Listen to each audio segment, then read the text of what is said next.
देवर जी ये क्या कर रहे हो? इतने बड़े हो के गुड्डे के साथ खेल रहे हो?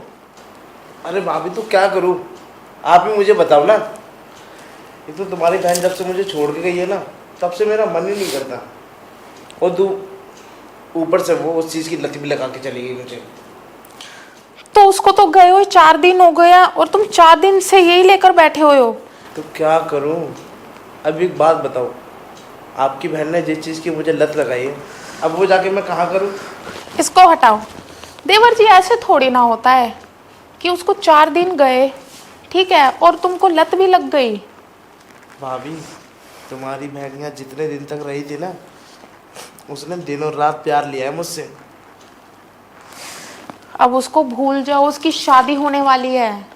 शादी होने वाली है? हाँ। अरे मैंने तो सोचा था कि वो दोबारा आएगी, फिर दोबारा करेंगे हम दोनों।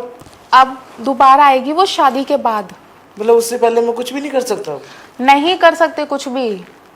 मुझे तो पता ही नहीं था कि ये सब भी हो रहा है तुम दोनों के बीच।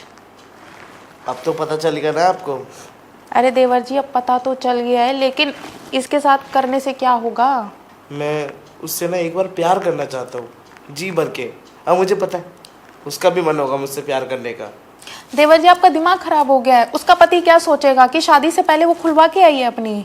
तो भाभी इसका मैं क्या करूँ, तुम खुद ही बताओ। और फिर मैं गुड्डे से प्यार करता हूँ, फिर तुम कहती हो गुड्डे के साथ क्या कर रहे हो तुम? तुम्हारी बहन भी मुझे कुछ देगी नहीं, गुड्डे से भी मुझे कुछ मिलेगा नहीं, तो क्या करूँ मैं, कहाँ जाऊँ? देवर जी तुम तो ऐसी बातें कर रहे हो, घर में भी तो कोई और है, नजर तो डालो तुम। घर में? घर में कौन है भाभी? मैंने तो कभी किसी को देखा ही नहीं घर में। और किसके ऊपर नज़र डालो ये तो बताओ मुझे। नज़र भी डालने लायक भी तो होना चाहिए कोई। अब तुम्हें अपनी भाभी भी नहीं दिखाई दे रही है घर में?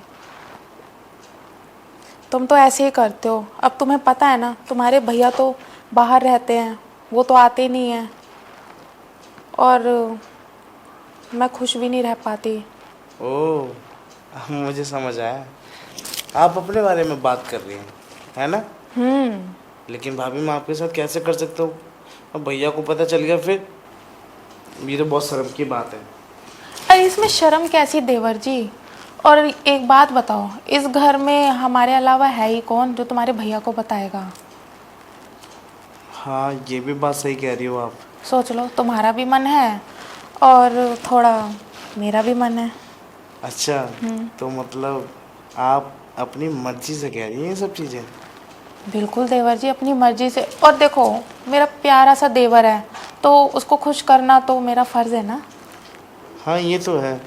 और आप भी तो मेरी इकलौती भाभी हो, तो आपको भी तो खुश रखना मेरा फ़र्ज़ है ना। तो बस, तो फिर तो तो क्या सोचा है फिर? आप बताइए, आप जैसे बोलेंगे ना तो वैसे ही प्यार करूँगा आपके साथ। तो अंदर चलें क्या? भाभी एक बात बताओ, भैया ने कब से नहीं ली तुम्हारी? अरे क्या बताऊं देवर जी, शादी को 1 साल हो गया है और अच्छे से प्यार भी नहीं किया है उन्होंने। मतलब 1 साल में कितनी बार किया होगा? बस पूछो मत देवर जी, 1 साल में मुश्किल से 5 बार किया होगा, और अभी तक हाथ भी नहीं लगाया है। क्यों, झूल गए क्या भैया? पता नहीं, हो सकता है ऐसा ही कुछ हुआ हो। और अब तो तुम्हें पता है तुम्हारे भैया हफ्तों हफ्तों बाहर रहते हैं, तो अब इस जवानी का क्या करूं मैं? तो अब टेंशन मत लो भाभी, आपकी इस जवानी ना अब से मेरे हवाले कर दो। मैं इस जवानी का पूरा ख्याल रखूँगा। सच में? और नहीं तो क्या, जितना भैया ख्याल नहीं रखते ना, उतना मैं ख्याल रखूँगा आपका। क्या बात है देवर जी, आप तो बहुत रोमांटिक हो। वैसे मेरी भी फैंटेसी है, तो मैं चाहती हूँ कि मेरी फैंटेसी आप पूरी कर दो। अच्छा भाभी जी, वैसे क्या क्या फैंटेसी है आपकी? तो चलो, रूम में पूरी लिस्ट बनी हुई है, वो पूरी खोल के दिखाती हूँ तुम्हें। अच्छा, और अपनी खोल के नहीं दिखाओगे? वो भी खोल के दिखा दूँगी। चलिए। आ जाओ।